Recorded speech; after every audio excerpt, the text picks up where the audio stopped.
Welcome to BJ TV. ముందుగా headlines చూద్దాం. మాజీ మంత్రి అంబటి రాంబాబు కుటుంబాన్ని పరామర్శించిన జగన్. రాష్ట్రంలో జంగిల్ రాజ్ నడుస్తోందని ప్రభుత్వంపై తీవ్ర ఆగ్రహం. 3 ఏళ్లలో తిరిగి అధికారంలోకి వస్తామని కూటమికి ఘాటు హెచ్చరిక. టీడీపీ శ్రేణుల దాడిలో ధ్వంసమైన అంబటి ఇంటిని, వాహనాలను పరిశీలన. సాగునీటి సంఘాల అధ్యక్షులతో అమరావతిలో భారీ భేటీ. నీటి భద్రతపై సీఎం చంద్రబాబు కీలక దిశానిర్దేశం. రైతులకు సాగునీరు లక్ష్యంగా జలవనరుల సమావేశం. కరువు రహిత రాష్ట్ర లక్ష్యంతో కీలక సమావేశం. నల్లమోతు భాస్కర్ రావుకు సీఎం రేవంత్ రెడ్డి వార్నింగ్. కాంగ్రెస్ కార్యకర్తలను బెదిరిస్తే ఊరుకునేది లేదని స్పష్టం. జానారెడ్డి కాదు నేను అని భాస్కర్ రావుపై రేవంత్ ఫైర్. మున్సిపల్ ఎన్నికల వేళ బెదిరింపులు సహించబోమన్న రేవంత్. సిరిసిల్లలో పేదలకు ఇండ్లు లేవని బండి సంజయ్ ఆవేదన. ప్రశ్నలు వేస్తే కేసులు పెట్టారని బండి సంజయ్ ఆరోపణ. అంబేద్కర్ పాదాలపై నిజం చెప్పే ధైర్యం ఉందా అని ప్రశ్న. కేసులతో రాజకీయ ప్రత్యర్థులను అణిచివేయద్దన్న సంజయ్. జగన్ గుంటూరు యాత్రపై అనగాని సత్యప్రసాద్ విమర్శలు. ప్రశాంత వాతావరణం చెడగొట్టడమే జగన్ లక్ష్యమన్న మంత్రి. గుంటూరులో దండయాత్రల జగన్ యాత్ర ఉందని ఆరోపణలు. అంబులెన్సులకు దారి ఇవ్వలేదని విమర్శ. ఇక వార్త వివరాల్లోకి వెళ్తే, మాజీ ఎమ్మెల్యే నల్లమోతు భాస్కర్ రావుపై సీఎం రేవంత్ రెడ్డి తీవ్ర స్థాయిలో ఆగ్రహం వ్యక్తం చేశారు. మున్సిపల్ ఎన్నికల నామినేషన్లు వేస్తున్న కాంగ్రెస్ కార్యకర్తలను బెదిరిస్తున్నారని ఆరోపిస్తూ ఘాటు వ్యాఖ్యలు చేశారు. తాను జానారెడ్డి లాంటి పెద్ద మనసు కలవాడని కాదని, కాంగ్రెస్ కార్యకర్తల ఆత్మగౌరవాన్ని ఎవరు తాకినా సహించబోమని స్పష్టం చేశారు. గతంలో భాస్కర్ రావు జానారెడ్డి ఇంట్లో చెప్పులు మోసాడని, ఇప్పుడు కాంగ్రెస్ కార్యకర్తల ఆత్మగౌరవాన్ని ఎర్రవెల్లి ఫామ్ హౌస్ లో తాకట్టు పెట్టినట్లు విమర్శించారు. కాంగ్రెస్ కార్యకర్తల జోలికి వస్తే తగిన రీతిలో ఎదుర్కొంటామని హెచ్చరించారు. మున్సిపల్ ఎన్నికల వేళ ఇలాంటి బెదిరింపులు ప్రజాస్వామ్యానికి విరుద్ధమని సీఎం వ్యాఖ్యానించారు. ఇక ఈడ కూడా మీ దగ్గర ఒక ఆయన ఉన్నాడు, నక్క చేతుల భాస్కర్ రావు అని. ఎవడయా భాస్కర్ రావు? ఎవడు? జానారెడ్డి చెప్పులు మోసినోడు కాదా? జానారెడ్డి ఇంట్లో నీళ్ళ సీసాలు మోసినోడు కాదా? జానారెడ్డి నమ్మి కన్న కొడుకు ఇయ్యకుండా నక్క చేతుల భాస్కర్ రావు టికెట్ ఇస్తే కాంగ్రెస్ పార్టీ కార్యకర్తలు మీ రక్తాన్ని చెమటగా మార్చి మీరు భుజాల మీద మోసి మిర్యాలకు కూడా ఎమ్మెల్యేని చేస్తే మీ ఆత్మ గౌరవాన్ని తీసుకెళ్లి ఎర్రవల్లి ఫామ్ హౌస్ లో కేసీఆర్ కాళ్ళకాడ తాకట్టు పెట్టినోడు ఇవాళ మళ్ళా మీ దగ్గరకు వస్తున్నాడు. గాయన మనకు నాయకుడు. ఒక్కసారి ఆలోచన చెయ్యండి. ఇవాళ ఈ నక్క చిత్తుల భాస్కర్ రావు ఇవాళ మనోళ్ళు నామినేషన్లు వేస్తే బెదిరిస్తుండంట మీరు వాపసు తీసుకోవాలని. చింతపండు అవుతుంది భాస్కర్ రావు, నువ్వు అనుకుంటున్నామేమో. ఈ వేదిక మీద ఉన్న మేము ఎవరం జానారెడ్డి లాగా పెద్ద మనసు ఉన్నోళ్ళం కాదు. చింతపండు అవుతుంది నువ్వు అనుకుంటున్నామో. నీ తెలివితేటలన్నీ కత్తిపెట్టు, పోతావు మళ్ళా ఖమ్మం ఇట్లకెళ్ళ కూడా ఉండవు. నువ్వేదో తెలివితేటలు అనుకొని ఇక్కడ ఉన్నోళ్ళని బెదిరిస్తా. నాకు జానారెడ్డి సార్ తెలుసు, నాకు రఘువీరెడ్డి సార్ తెలుసు, లేకపోతే నాకు సుఖేందర్ రెడ్డి సార్ తెలుసు, ఈపులు వలిగేటప్పుడు అడ్డం వస్తారు అనుకుంటున్నామేమో. ఎవరు అడ్డం రారు, వాళ్ళందరూ నాకు చెప్పారు పలగాల్సిందే చింతపండు కావాల్సిందే భాస్కర్ రావు కానీ. వాళ్ళందరిని అడిగినా ఏం సంగతి అని. ఇక ఏం లేదు, చింతపండు కావాల్సిందే, చింతపండు చేయని చెప్పారు. మిర్యాలగూడలో సీఎం రేవంత్ రెడ్డి చేసిన వ్యాఖ్యలపై బీఆర్ఎస్ శాసనసభ పక్ష ఉపనేత హరీష్ రావు తీవ్రంగా స్పందించారు. రేవంత్ రెడ్డి ముఖ్యమంత్రివా లేక స్ట్రీట్ రౌడీవా అంటూ తీవ్ర స్థాయిలో విమర్శలు గుప్పించారు. కేసీఆర్ తెలంగాణ సాధన కోసం ప్రాణత్యాగానికి సిద్ధపడి పోరాడినందుకే రేవంత్ రెడ్డి ఈ రోజు ముఖ్యమంత్రి అయ్యారని వ్యాఖ్యానించారు. రేవంత్ రెడ్డి ఎన్నడైనా జై తెలంగాణ అంటే కేసీఆర్ విలువ అర్థమయ్యేదని అన్నారు. మహిళలకు ఇచ్చిన హామీలు అమలు చేయకపోతే ప్రజలే తగిన గుణపాఠం చెబుతారని హెచ్చరించారు. తెలంగాణ కష్టాలు తెలియని వ్యక్తి తెలంగాణ కోసం పోరాడిన వారిని లెక్క చేయడం లేదని మండిపడ్డారు. సీఎం మాట తీరు ప్రజాస్వామ్యానికి మచ్చగా మారుతోందని హరీష్ రావు వ్యాఖ్యలు చేశారు. విజయ రామారావు గారు, మేమందరం కూడా రాష్ట్రంలో మంత్రులుగా ఉన్నాం. తెలంగాణకు అన్యాయం జరుగుతుంది, తెలంగాణలో ఉద్యోగాలు రావట్లేదు, మా పిల్లలకు అన్యాయం జరుగుతుందంటే కేసీఆర్ ఢిల్లీకి వెళ్ళి ఫోన్ కొడితే 5 నిమిషాల మంత్రి పదవికి రాజీనామా చేసి ఆ ఆందోళన ముఖం మీద కొట్టినాం. మంత్రి పదవులు త్యాగం చేసినాం. 2 సార్లు నేను ఎమ్మెల్యేగా రాజీనామా చేసిన. తెలంగాణ కోసం ఇదే అక్కన్నపేట రైలు పట్టాల మీద కూర్చుంటే నన్ను అరెస్ట్ చేసి మెదక్ జైల్లో పెట్టింది. ఇది మెదక్ జైల్లో ఉన్న 3 రోజులు నేను ఎందుకున్న జైల్లో. జై తెలంగాణ అంటే తెలంగాణ కోసం కొట్లాడితే ఆనాటి ఆంధ్ర పాలకులు ఇదే మెదక్ జైల్లో పెట్టిండు నన్ను 3 రోజులు. నేను మెదక్ జైల్లో తెలంగాణ కోసం 3 రోజులు ఉన్నా. మీరు ఎప్పుడైనా కొట్లాడిండా ఈ రేవంత్ రెడ్డి ముఖానికి? ఈ రేవంత్ రెడ్డి రాజీనామా చేయవయ్యా తెలంగాణ కోసం అంటే జిరాక్స్ కాగితం పంపిండు. ఒరిజినల్ పంపితే ఆయన తేడా ఆమోదిస్తాడో స్పీకర్ అని జిరాక్స్ కాగితం పంపిన తెలంగాణ ద్రోహి రేవంత్ రెడ్డి. ఒకసారి తెలంగాణ ఉద్యమకారులు రేవంత్ రెడ్డి ప్రశ్నిస్తామంటే తుపాకీ గురిపెట్టి ఎవర్రా జై తెలంగాణ అంటారు అని చెప్పి తుపాకీ గురిపెట్టిన రైఫిల్ రెడ్డి ఈయన తెలంగాణ గురించి కేసీఆర్ గురించి మాట్లాడతాడా? జాతిపిత అంటే నీకు తెలుసా? కేసీఆర్ పదవి త్యాగాలు కాదు, ప్రాణ త్యాగానికి సిద్ధపడ్డ నాయకుడు కేసీఆర్. ప్రాణాన్ని కూడా వదలడానికి సిద్ధపడి తెలంగాణ తెచ్చిండు కదా. కేసీఆరే తెలంగాణ లేకపోతే నువ్వు ఇలా కుర్చీలో కూర్చుందువా? లేకపోతే గదే ఆంధ్ర నాయకుల మోచేతి నీళ్లు దాక్కుంటే వాళ్ళ కిందనే తిరుగుతూ నువ్వు. ఇవాళ తెలంగాణ వచ్చింది కనుక నువ్వు ఆ కుర్చీలో కూర్చోగలిగినవు. ఇవాళ కేసీఆర్ లేకపోతే నువ్వు ఆ కుర్చీలో కూర్చుంటావా? నువ్వు తెలంగాణ రాకపోతే నీకు పిసిసి పదవి వచ్చునా? సిరిసిల్లలో పేదలకు ఇండ్లు ఇవ్వలేదని, యువతకు ఉద్యోగాలు కల్పించలేదని కేంద్ర మంత్రి బండి సంజయ్ తీవ్ర ఆవేదన వ్యక్తం చేశారు. తనపై ప్రశ్నలు వేసినందుకే 109 కేసులు పెట్టి ఇబ్బందులకు గురి చేశారని విమర్శించారు. తాను ట్విట్టర్ టిల్లుల పేరు కోసం రాజకీయాల్లోకి రాలేదని, దేశం కోసం ధర్మం కోసం పోరాడిన వ్యక్తినని చెప్పారు. ఇప్పటికీ లీగల్ నోటీసులతో భయపెట్టే ప్రయత్నాలు చేస్తున్నారని ఆరోపించారు. సిరిసిల్ల చౌరస్తాలో అంబేద్కర్ పాదాలపై ప్రమాణం చేసి చేసిన తప్పులపై నిజం చెప్పే ధైర్యం ఉందా అంటూ ప్రశ్నించారు. ప్రజా సమస్యలను పక్కన పెట్టి కేసులతో రాజకీయ ప్రత్యర్థులను అణిచివేయాలనుకోవడం సరికాదని అన్నారు. వీళ్ళందరి మీద కేసు పెట్టినాక కేటీఆర్, అప్పుడేమో పోలీస్ కేసు పెట్టి నా మీద, ఇప్పుడేమో లీగల్ నోటీస్ ఇస్తాడు. ఇంకా నన్ను వేధించుడు బంజాలని చెప్పిన నేను మా అయ్య పేరు చెప్పి రాజకీయాలకు రాలే, మా తాత పేరు చెప్పి రాజకీయాలు రాలే, మా నాన్నమ్మ పేరు చెప్పి రాజకీయాలు రాలే. నేను భాజపా ఈ కరీంనగర్ జిల్లాలో దేశం ధర్మం సమాజం అనే ఒక నినాదంతో ఈ పేద ప్రజల బతుకులు బాగు చేయడం కోసం లాఠీ దెబ్బలు తిన్నా, జైలుకు పోయినా, కేసులు భరించినా, అరే కేంద్ర మంత్రిగా ఉండి ఇప్పటి కూడా కోట్ల చుట్టూ తిరుగుతున్నాక నేను మీకోసం చెప్పండి చౌరస్తాకి వచ్చి, ఈ సిరిసిల్ల చౌరస్తాకి వచ్చి అంబేద్కర్ గారి కాళ్ళ మీద ప్రమాణం చేసి నువ్వు ఏం చేసినావు, నువ్వు ఎంత సంపాదించినావు, నీ అయ్య పేరు చెప్పొచ్చి బండి సంజయ్ని భారతీయ జనతా పార్టీ కార్యకర్తలను ఆడిపోసుకున్నాక లోపడేసిండు. 2 రోజులు 3 రోజులు లోపడేసిండు. పోని మమ్మల్ని ఇబ్బంది పెట్టిండు. ఏమైనా అభివృద్ధి చేసిండా అంటే ఏం చేయలేదు. 24 గంటలు బండి సంజయ్ తిట్టుడే. నేను వెనక మళ్ళీ వస్తాడు, రేపు మళ్ళీ చిత్తాడు. బిడ్డ నన్ను ఇట్లా టార్గెట్ చేసి తిట్టినవనుకో మళ్ళీ ఇదే చౌరస్తాకి నేను వస్తా. నీ బండారం మొత్తం బయటపడతా. నీ రాజకీయ బతికేందో, నీ రాజకీయ భవిష్యత్ ఏందో చలో ఈ సిరిసిల్ల గడ్డ వేగ తెలుసుకుందాం. నేను సిద్ధం, నువ్వు సిద్ధమా చెప్పు. మాజీ సీఎం వైఎస్ జగన్ ఘాటు వ్యాఖ్యలు చేశారు. ఏపీలో జంగిల్ రాజ్ సృష్టించారని ఆరోపిస్తూ మరో 3 సంవత్సరాల్లో వచ్చే ప్రభుత్వం తమదేనని స్పష్టం చేశారు. చంద్రబాబు, ఆయన కుమారుడు, ఇతర నాయకులకు హెచ్చరికలు జారీ చేశారు. తమ ప్రభుత్వంలో జరిగిన అన్యాయాలపై ఎంక్వైరీలు వేసి వడ్డీతో సహా తిరిగిస్తామని స్పష్టం చేశారు. బీహార్ లో ఏం జరుగుతుందో తెలియదని, కానీ ఏపీలో మాత్రం జరుగుతోందని వ్యాఖ్యానించారు. అధికారాన్ని అడ్డుపెట్టుకుని చేసిన అక్రమాలు ఎప్పటికీ కొనసాగమని చెప్పారు. ప్రజలు అన్నింటినీ గమనిస్తున్నారని, రాబోయే ఎన్నికల్లో తగిన తీర్పు ఇస్తారని వైఎస్ జగన్ వ్యాఖ్యానించారు. తప్పుడు కేసులో ఇల్లీగల్ గా ఆయన అరెస్ట్ చేయడమే కాకుండా స్టేషన్ లో ఈ నల్లపాడు సిఐ వంశీ అట, పట్టాభిపురం సిఐ ఇంకొకడు వెంకటేశ్వర్లు అంట, వీళ్ళు అంబటి రాంబాబు అన్నను ఫిజికల్ గా కొట్టడం జరిగింది. ఫిజికల్ గా ఒక మంత్రిని కొట్టడం, అబ్యూస్ చేయడం. నిజంగా ఏం ప్రజాస్వామ్యంలో ఉన్నామా లేదా అని ఆలోచన చేయమని అడుగుతా ఉన్నా నేను. ఎల్లకాలం ఈ ప్రభుత్వం ఉండదు.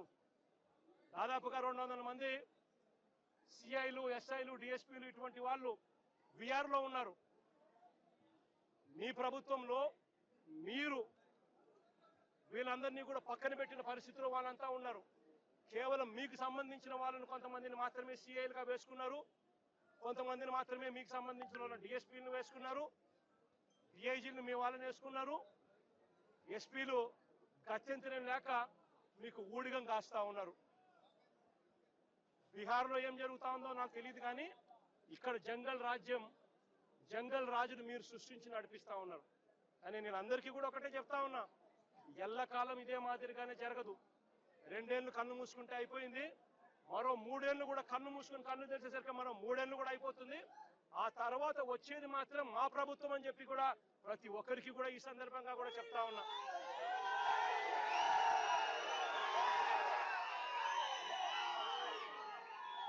చంద్రబాబు నాయుడు గారికి చెప్తా ఉన్నాను, ఆయన కొడుకు చెప్తా ఉన్నాను, ఆయనకు కొమ్ము కాస్తా ఉన్నా ఆయన ఇతర పార్టీ నాయకులకు చెప్తా ఉన్నాను, ఆయనకు కొమ్ము కాస్తా ఉన్నా ఇలాంటి పోలీసు అధికారులకు కూడా చెప్తా ఉన్నాను. ఎల్లకాలం ఇలా అన్యాయం చేస్తా ఉంటే మాత్రం ఎప్పుడు కూడా దేవుడు చూస్తూ ఊరుకోవడానికి మాత్రం గుర్తుపెట్టుకోండి. ఖచ్చితంగా మీకు మొట్టికాయలు పడతాయి. రేపు పొద్దున మా ప్రభుత్వం వచ్చిన తర్వాత వీటి అన్నిటి మీద కూడా ఎంక్వైరీలు వేస్తాము, వడ్డీతో సహా చెల్లిస్తారు అని కూడా ఈ సందర్భంగా అందరికీ కూడా చెప్తా ఉన్నాం. గుంటూరులో మాజీ మంత్రి అంబటి రాంబాబు కుటుంబ సభ్యులను వైఎస్ జగన్ పరామర్శించారు. టీడీపీ గూండాల దాడితో అంబటి రాంబాబు ఇల్లు, కార్యాలయం ధ్వంసం కావడంతో కుటుంబ సభ్యులు భయాందోళనకు గురయ్యారు. తొలుత ధ్వంసమైన ఇంటిని, ఆఫీసును పరిశీలించిన వైఎస్ జగన్ దాడి తీరును తెలుసుకున్నారు. అనంతరం అంబటి కుటుంబ సభ్యులతో మాట్లాడి అధైర్యపడొద్దని భరోసా ఇచ్చారు. పార్టీ పూర్తిగా అండగా ఉంటుందని హామీ ఇచ్చారు. రాజకీయ విభేదాల పేరుతో ఇళ్లపై దాడులు చేయడం దుర్మార్గమని విమర్శించారు. బాధ్యులపై చర్యలు తప్పవని స్పష్టం చేశారు.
కరువు రహిత రాష్ట్రంగా ఆంధ్రప్రదేశ్ ను మార్చాలన్న ముఖ్యమంత్రి చంద్రబాబు నాయుడు ఆశయానికి అనుగుణంగా జలవనరుల శాఖ కీలక సమావేశానికి ఏర్పాట్లు చేస్తోంది. ఫిబ్రవరి 5న అమరావతిలో సాగునీటి సంఘాల అధ్యక్షులతో భారీ సమావేశం నిర్వహించనున్నారు. ఈ సమావేశానికి ముఖ్యమంత్రి చంద్రబాబు నాయుడు, ఉప ముఖ్యమంత్రి పవన్ కళ్యాణ్ హాజరు కానున్నారు. నీటి భద్రత, వాటర్ మేనేజ్మెంట్, భూగర్భ జలాల పెంపుపై సాగునీటి సంఘాలకు ముఖ్యమంత్రి దిశానిర్దేశం చేయనున్నారు. రాష్ట్రంలో వ్యవసాయ రంగానికి నీటి కొరత లేకుండా దీర్ఘకాలిక ప్రణాళికలు అమలు చేయాలన్నదే లక్ష్యంగా ఈ సమావేశం జరుగుతోంది. రైతులకు సాగునీరు అందుబాటులో ఉండేలా సమగ్ర విధానాలను రూపొందించేందుకు ఈ సమావేశం కీలకంగా మారనుంది. సంఘాలతో వాళ్ళ అధ్యక్షులతో రేపు రాష్ట్ర స్థాయి సమావేశం ఏర్పాటు ద్వారా ఈ యొక్క భూగర్భ జలాల్ని ఏ రకంగా పెంపించుకోవాలి, ఆ యొక్క వాటర్ సెక్యూరిటీ, వాటర్ పాలసీ, వీటన్నిటి మీద కూడా వాళ్ళకి ఒక నిర్దేశం చేసి ఆ యొక్క సాగునీటి సంఘాల అధ్యక్షుల యొక్క బాధ్యతలను వాళ్ళకి తెలియజెప్తూ రేపు రాబోయేటువంటి రోజుల్లో మీ నీటి సంఘ పరిధిలో, మీ డిస్ట్రిబ్యూటివ్ కమిటీ సంఘ పరిధిలో, మీ ప్రాజెక్ట్ కమిటీ సంఘ పరిధిలో మీ బాధ్యతలు ఏ రకంగా నిర్వర్తించాలి, ఏ రకంగా ఆ యొక్క సాగునీటి వనరులకు సంబంధించిన నీటిని ఏ రకంగా మనం కాపాడుకోవాలి, ఏ రకంగా భద్రతను ఇవ్వాలి, ఏ రకంగా భవిష్యత్తును అందజేయాలి అనేటువంటి విధంగా రేపు జరగబోయేటువంటి ఈ యొక్క సాగునీటి సంఘ అధ్యక్షుల సమావేశం జరగబోతుంది. దానికి రాష్ట్రం నలువైపుల నుంచి కూడా, అటు శ్రీకాకుళం నుంచి ఇటు చిత్తూరు వరకు అన్ని నియోజకవర్గాల నుంచి కూడా ప్రతి ఒక్క డబ్ల్యూఏ అధ్యక్షులు, వాటర్ డిస్ట్రిబ్యూటివ్ కమిటీ అధ్యక్షులు, ప్రాజెక్ట్ కమిటీ అధ్యక్షులు అందరూ కూడా ఈ కార్యక్రమంలో పాల్గొంటూ ఉన్నారు. ఈ కార్యక్రమం ద్వారా రేపు భవిష్యత్తులో వాళ్ళు ఏ రకంగా ఈ యొక్క నీటి సంఘ అధ్యక్షులు బాధ్యతలు నిర్వర్తించాలి, ఏ రకంగా యొక్క సాగునీటి వ్యవస్థతో పాటుగా ప్రక్షాళనతో పాటుగా ఈ యొక్క నీటి వనరులు పెంపొందించడంలో వారి యొక్క పాత్ర ఏంటనేది రేపు చంద్రబాబు నాయుడు గారు కూడా ఒక దిశ నిర్దేశం చేయబోతున్నారని చెప్పి బీఆర్ఎస్ మాజీ ఎమ్మెల్యే భయభ్రాంతులకు గురి చేస్తూ వెన్నుపోటు రాజకీయాలు కొనసాగించడంలో కాంగ్రెస్ పార్టీని కాపాడుకోవడం, కార్యకర్తలకు అండగా నిలవడానికే తన కుటుంబం మున్సిపల్ ఎన్నికల్లో పోటీ చేస్తోందని ఎమ్మెల్యే బత్తుల లక్ష్మారెడ్డి స్పష్టం చేశారు. ఇందులో ఎలాంటి స్వార్థపూరిత ఆలోచన లేదని తెలిపారు. తాను ఇప్పటికే శాసనసభ సభ్యుడిగా ఉన్నానని, అదే తనకు చాలునని పేర్కొన్నారు. కాంగ్రెస్ కార్యకర్తలపై బెదిరింపులు పెరిగిన నేపథ్యంలో పార్టీని బలోపేతం చేయాలనే ఉద్దేశంతో ఈ నిర్ణయం తీసుకున్నామని చెప్పారు. ప్రజాపాలన లక్ష్యంగా పనిచేస్తున్న కాంగ్రెస్ ప్రభుత్వం కార్యక్రమాలను ప్రజల్లోకి తీసుకెళ్లేందుకు ఈ పోటీ ఉపయోగపడుతుందని అన్నారు. మున్సిపల్ ఎన్నికల్లో ప్రజల అభివృద్ధిని దృష్టిలో పెట్టుకుని నిర్ణయం తీసుకుంటారని ఆయన విశ్వాసం వ్యక్తం చేశారు. మిర్యాలగూడ శాసనసభ్యులు వాళ్ళ కుటుంబానితో మొత్తాన్ని నామినేషన్ వేయించినారని సోషల్ మీడియాలో చాలా చేశారు. బీఆర్ఎస్ పార్టీ నల్లబోతు భాస్కర్ రావు గారు ఆయన యొక్క వెన్నుపోటు గురించి నేను చెప్పాల్సిన అవసరం మీకన్నా నాకు తక్కువ తెలుసు. కేవలం కొంతమంది భయభ్రాంతులు చేస్తున్నాడని ఇంటెలిజెన్స్ రిపోర్ట్ ద్వారా వచ్చితే వాళ్ళ దగ్గర మీకు మీ కౌన్సిలర్ గా, మీ కుటుంబ సభ్యుడిగా నా భార్య, నా పిల్లలు మీకు తోడుగా ఉంటారనే ఉద్దేశంతో నామినేషన్ వేయడం జరిగింది తప్ప వేరే దురుద్దేశం లేదు, వేరే ఉద్దేశమే లేదు. కాంగ్రెస్ పార్టీ కార్యకర్తగా అండగా బిఎల్ఆర్ ఉండాలనే కోరికతోనే ఆ పని చేశాను తప్ప మాకు కాదు. నేను ఒక శాసనసభ్యుడిగా ఉన్నా, ఇది చాలు నా జన్మకి, ఇంతకన్నా నా జన్మకు అవసరం కూడా లేదు. అంతేగాని నా కుటుంబాన్ని రోడ్డు మీకు లాగి వాళ్ళ ఇష్టం వచ్చేట్టు చేశారు. అయినా భరాయిస్తా. మీకోసం, కాంగ్రెస్ పార్టీ నమ్ముకున్న కార్యకర్తల కోసం, రేవంత్ రెడ్డి గారి కోసం, మంత్రుల కోసం, ముఖ్యంగా జానారెడ్డి గారి కుటుంబం, రఘువీరన్న, జయవీరన్న, శంకరన్న ఆదేశాల వరకు నేను పనిచేస్తానని కూడా మీ అందరికీ. జగన్ గుంటూరు యాత్రపై మంత్రి అనగాని సత్యప్రసాద్ తీవ్రంగా మండిపడ్డారు. రాష్ట్రంలోని ప్రశాంత వాతావరణాన్ని దెబ్బతీయడమే జగన్ లక్ష్యమని ఆరోపించారు. అనుమతికి మించి పెద్ద ఎత్తున జనాలతో దండయాత్రలా వెళ్లారని, మద్యం తాగిన వారిని కూడా వెంట తీసుకెళ్లారని విమర్శించారు. రోడ్లపై బీభత్సం సృష్టించి అంబులెన్సులకు దారి ఇవ్వలేదని ఆరోపించారు. చోదకులను భయపెట్టేలా వ్యవహరించారని తెలిపారు. కులాలు, మతాల పేరుతో అలజడి సృష్టించేందుకే అంబటి పరామర్శ యాత్ర చేశారని ఆరోపించారు. గతంలో తన పర్యటనలో మృతి చెందిన సింగయ్యను జగన్ ఎందుకు పరామర్శించలేదని ప్రశ్నించారు. రెచ్చగొట్టే వ్యాఖ్యలు చేయడం అంబటికి అలవాటని, అలాంటి వ్యాఖ్యలకు జగన్ ఆద్యం పోస్తున్నారని అనగాని విమర్శించారు. ఇష్టానుసారం మాట్లాడిస్తా నేను అడుగుతా ఉన్నాను. మా కుటుంబ సభ్యులు, మా సోదరులైనా సోదరి మండలకు వాళ్ళు కూడా అడుగుతా ఉన్నారు. నేను నిన్న ప్రెస్ మీట్లో కూడా చెప్పాను. ఇదే అంబటి ఆ రోజు అసెంబ్లీ సాక్షిగా ఎవ్వరు కూడా కూడనటువంటి మాటలు తూలి మా అధ్యక్షుడు అసెంబ్లీకి రాకుండా అలాగే వారి కంట తడి పట్టిన కారకుడు ఈ అంబటి. అంత అలాంటి పదజాలాలు వాడే అంబటి పైన ఎవరికన్నా కూడా ఇంతన్నా కూడా ఒక మంచి అభిప్రాయం వస్తుందా, సదభిప్రాయం వస్తుందా? కుటుంబ సభ్యులకు కూడా తెలుసు. వాళ్ళ కుటుంబ సభ్యులు కూడా ఇతని వ్యతిరేకంగా మాట్లాడిన సంఘటనలు, వీడియోలు ఉన్నాయి. అలాంటి వ్యక్తి రెచ్చగొట్ట ధోరణిలో ఈ రోజున ఈ ప్రశాంతమైన ఆంధ్ర రాష్ట్రాలు చిచ్చు పెట్టడానికి చేసినందుకు మీరే సమర్థిస్తున్నారా అని అడుగుతాం. ఈ జగన్మోహన్ రెడ్డి ఈ రాష్ట్రంలో చరిత్రలో ఎప్పుడూ లేని విధంగా భారతదేశంలో పెట్టుబడులు వస్తే 25% ఇక్కడ వచ్చినాయి. ఎప్పుడు లేని విధంగా డేటా సెంటర్లు అవ్వచ్చు, క్వాంటమ్ అవ్వచ్చు. రేపు 7వ తారీఖున ఇక్కడ అమరావతిలో క్వాంటమ్ ఓపెనింగ్ ఉంది. సెంట్రల్ మినిస్టర్ వస్తూ ఉన్నారు. అంటే ఒక పాజిటివ్ వాతావరణం ఉంది. దాన్ని చెడగొట్టాలని చెప్పేసి ఈ కుట్ర పడుతూ ఉన్నారు. దాన్ని ఈ జగన్మోహన్ రెడ్డి అనే మనిషి సమర్థిస్తున్నారని అడుగుతా ఉన్నాను. అతన్ని చెప్తే చేస్తున్నారు, వీళ్ళందరినీ అడుగుతా ఉన్నాను. అంటే కులాలు, మతాలు మా చిచ్చు పెట్టి అంత నలుమూలలో కూడా వ్యాపింపజేసే విధంగా ఆ శ్రేణులు ఇవాళ చూడండి. ఆయన యాత్రలో అందరూ కూడా మద్యం సేవించి చుట్టుపక్కల ఎక్కడ కూడా ఎవరు కూడా బండ్ల మీద ఎలాంటి భయపడతా ఉన్నారు. అట్లా వెళ్ళేటువంటి యాత్ర నిజంగా చెప్తా ఉన్నాను. నేను పోలీసు వారికి కూడా చెప్తా ఉన్నాను, ఇలాంటి యాత్రకు ఎంతమంది పర్మిషన్ అంతమంది కట్టుదిట్టం చేయాలి తప్ప ఇట్లా వదిలితే కూడా కరెక్ట్ కాదు. నేను పోలీసు వాళ్ళకి కూడా చెప్తా ఉన్నాను. నెక్స్ట్ టైం నుంచి ఇట్లాంటివి జరిగితే ఈ ప్రజలు చూస్తూ ఊరుకోరు. మనం చూస్తూ ఊరుకున్నా కూడా ప్రజలు చూస్తూ ఊరుకోరు.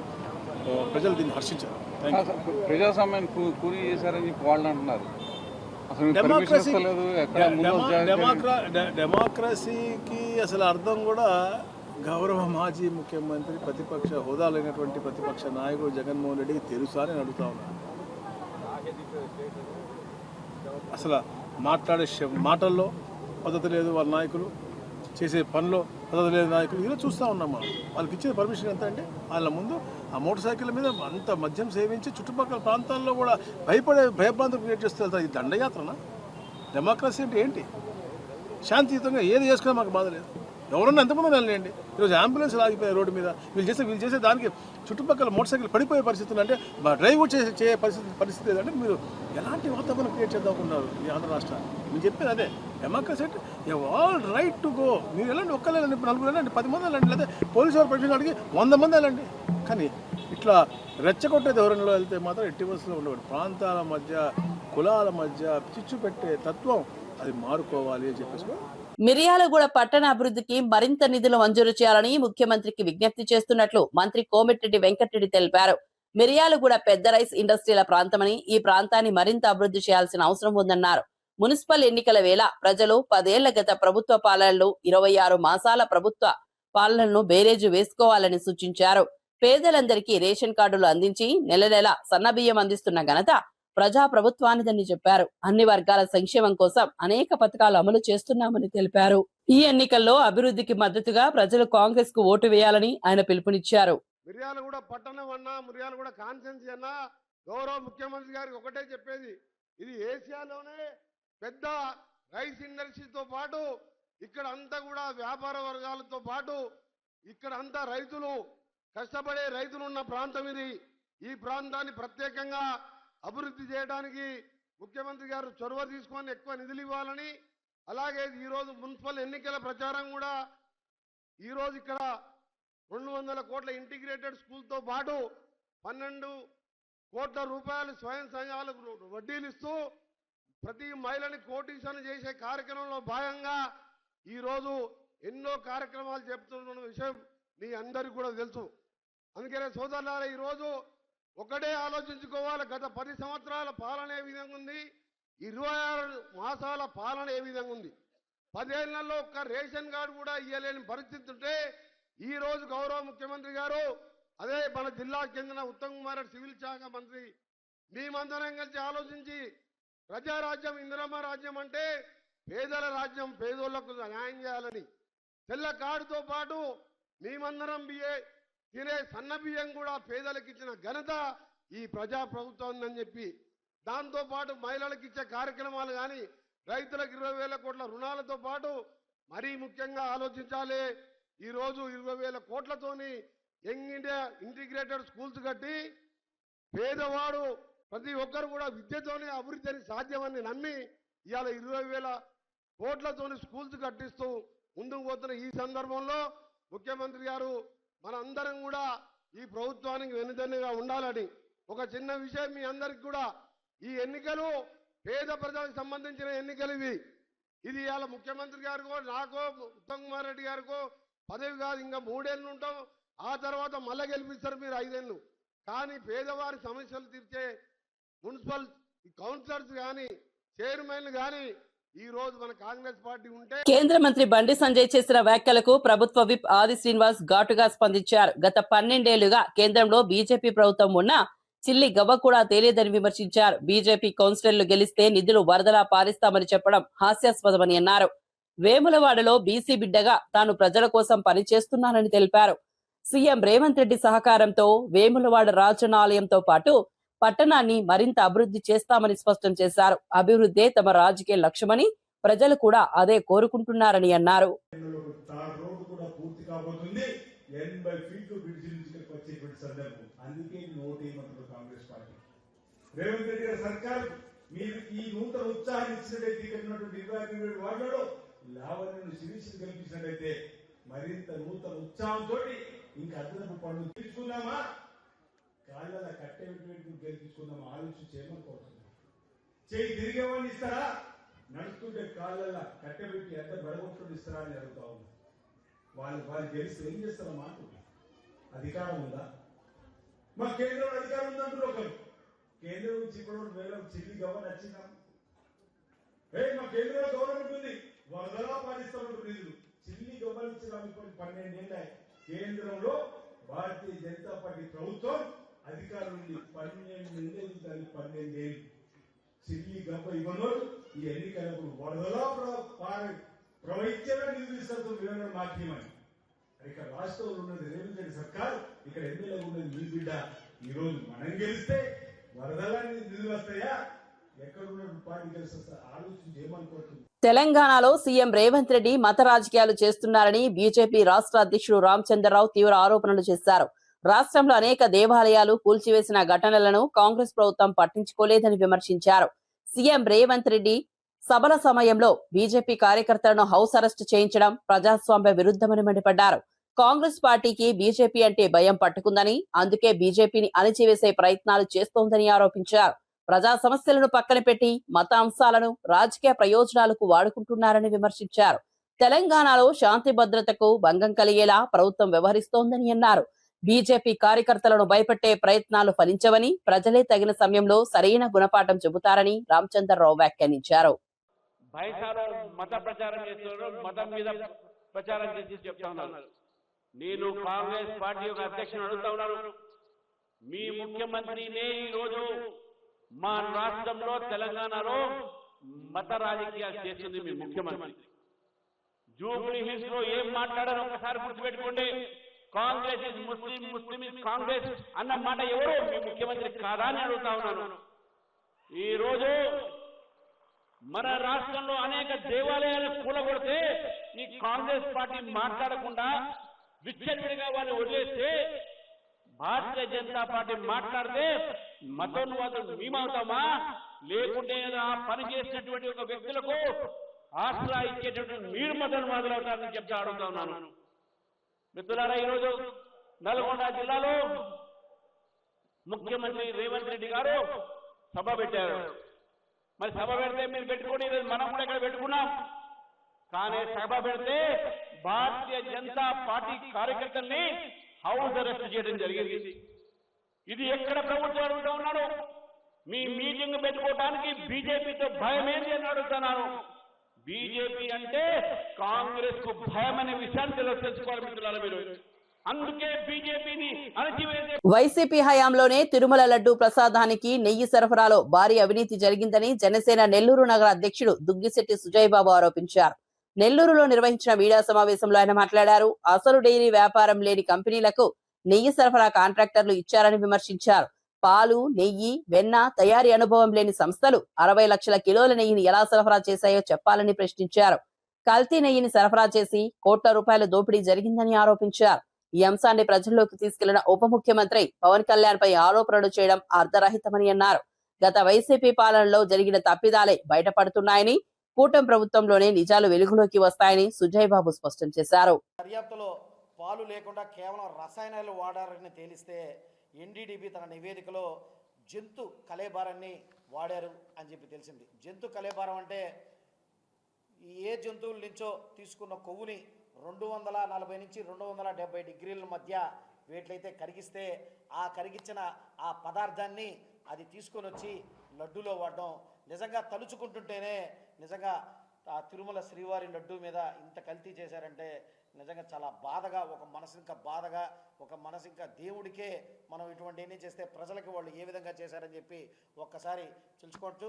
ఈరోజు ఎన్డీడీబీ సిట్ ఇచ్చిన ఆధారాల ప్రకారం లడ్డూలో అసలు కల్తీ జరిగిందని చెప్పి ఈరోజు వాదిస్తుంటే ఆడ ఓ పక్క వైఎస్ఆర్సీపీ శ్రేణులు మాత్రం పవన్ కళ్యాణ్ గారు కావాలని చెప్పి ఇటువంటి షో ఆఫ్లు చేస్తున్నారు, కావాలని చెప్పి అసలు దాంట్లో అసలు కల్తీయే జరగలేదు, అసలు ఇటువంటి దుష్ప్రచారాలు చేస్తూ వస్తున్నారు.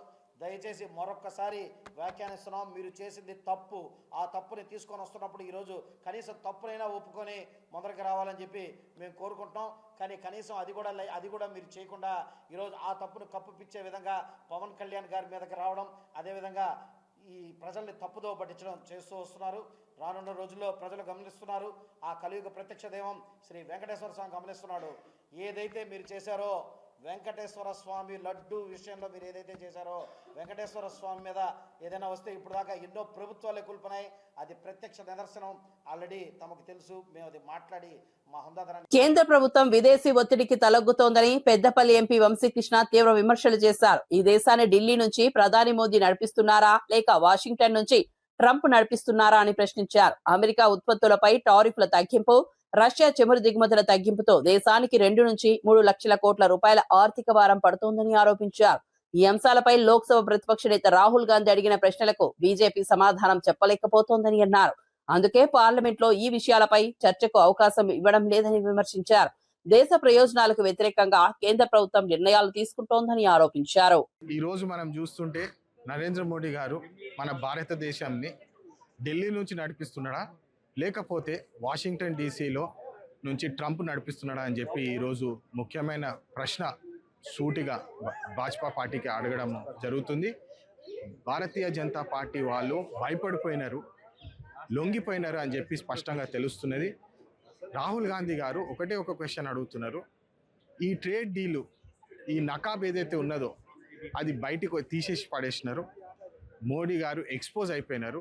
ఎందుకంటే ఈ ట్రంప్ టారిఫ్స్ వలన దాదాపు 1,00,000 కోట్ల రూపాయల బర్డెన్ పడ్డది మన భారతదేశ ప్రజల మీద.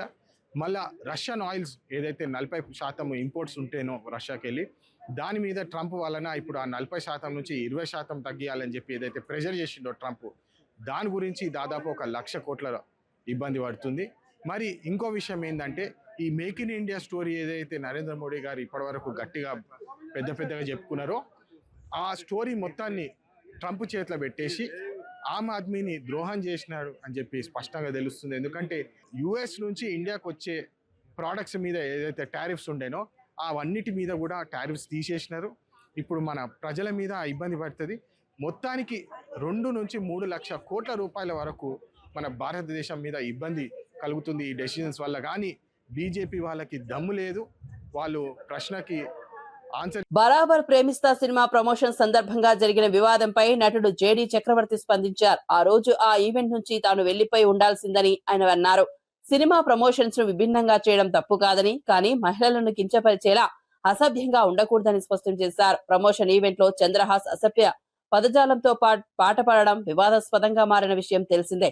ఈ ఘటనపై సోషల్ మీడియాలో తీవ్ర విమర్శలు వెల్లువెత్తాయి. జేడీ చక్రవర్తి స్పందనతో ఈ వివాదం మరింత చర్చకు దారితీసింది. సినిమా ప్రమోషన్స్ పేరుతో సంస్కార విరుద్ధంగా ప్రవర్తించడం సరికాదని పలువురు అభిప్రాయపడుతున్నారు. సినిమా పబ్లిసిటీ క్యాంపెయిన్ చేయడానికి రకరకాల కొత్త ప్రక్రియలు చేసి మనం ఆడియన్స్ రీచ్ అవ్వచ్చు. బట్ దానికోసం we don't have to stoop down. దానికోసం మనం ఒక బూత్ లో లేకపోతే ఒక అమ్మాయిని హాఫ్ నేకెడ్ గా చూపించడము లేదా లిప్ లాక్ చేయటము. ఎందుకు why I'm talking about these things అంటే recently I been part of ఒక క్యాంపెయినింగ్ లో అన్పార్లమెంటరీ లాంగ్వేజ్ తో జరిగిన ఒక ఈవెంట్ లో I been part of it. నేను అప్పుడు యాక్చువల్లీ లేచి వెళ్ళిపోయి ఉండాల్సి. ఇప్పుడు చాలా ఇన్నోవేటివ్ పబ్లిసిటీ 3 Idiots అనే సినిమా వచ్చింది. ఆ సినిమాకి సౌరవ్ గంగూలీ మన ఇండియన్ కెప్టెన్ పోలీసులు కంప్లైంట్ ఇచ్చాడు. ఎందుకంటే రోజు అప్పుడు వచ్చి ముస్లిం గడ్డం పెట్టుకుని రోజు సౌరవ్ గంగూలీ ఇంటిని చూస్తూ కూర్చుని ఏదో ఇలా బైనాక్యులర్స్ దగ్గర చూస్తున్నాడు. ఆయన పోలీసులు వచ్చి తీసుకెళ్తా ఉంటే మొత్తం అంతా మీడియా అంతా వచ్చారు. ఏంటో మామూలుగా ఒక ముస్టివాడు ఎత్తుకెళ్తూ ఉంటాయి. ఎందుకంటే ముస్టివాడు ఎవరు కాదు, ఆమీర్ ఖాన్. సో ఒక 4 రోజులు అతను గెటప్ వేసుకుని అందరినీ అటెన్షన్ గ్యాదర్ చేసి గార్నర్ చేసి, సో ఇదో innovative publicity. Something like this మనం కొంచెం కొంచెం బుర్రని కొంచెమైనా ఆలోచిస్తాం. I think it will work. So this is what I want to tell you. So I feel you. వార్తలు ముగించే ముందు ముఖ్యాంశాలు మరోసారి. మాజీ మంత్రి అంబటి రాంబాబు కుటుంబాన్ని పరామర్శించిన జగన్. రాష్ట్రంలో జంగిల్ రాజ్ నడుస్తోందని ప్రభుత్వంపై తీవ్ర ఆగ్రహం. 3 ఏళ్లలో తిరిగి అధికారంలోకి వస్తామని కూటమికి ఘాటు హెచ్చరిక. టీడీపీ శ్రేణుల దాడిలో ధ్వంసమైన అంబటి ఇంటిని, వాహనాలను పరిశీలన. సాగునీటి సంఘాల అధ్యక్షులతో అమరావతిలో భారీ భేటీ. నీటి భద్రతపై సీఎం చంద్రబాబు కీలక దిశానిర్దేశం. రైతులకు సాగునీరు లక్ష్యంగా జలవనరుల సమావేశం. కరువు రహిత రాష్ట్ర లక్ష్యంతో కీలక సమావేశం. నల్లమోతు భాస్కర్ రావుకు సీఎం రేవంత్ రెడ్డి వార్నింగ్. కాంగ్రెస్ కార్యకర్తలను బెదిరిస్తే ఊరుకునేది లేదని స్పష్టం. జానారెడ్డి కాదు నేను అని భాస్కర్ రావుపై రేవంత్ ఫైర్. మున్సిపల్ ఎన్నికల వేళ బెదిరింపులు సహించబోమన్న రేవంత్. సిరిసిల్లలో పేదలకు ఇండ్లు లేవని బండి సంజయ్ ఆవేదన. ప్రశ్నలు వేస్తే కేసులు పెట్టారని బండి సంజయ్ ఆరోపణ. అంబేద్కర్ పాదాలపై నిజం చెప్పే ధైర్యం ఉందా అని ప్రశ్న. కేసులతో రాజకీయ ప్రత్యర్థులను అణిచివేయద్దన్న సంజయ్. జగన్ గుంటూరు యాత్రపై అనగాని సత్యప్రసాద్ విమర్శలు. ప్రశాంత వాతావరణం చెడగొట్టడమే జగన్ లక్ష్యమన్న మంత్రి.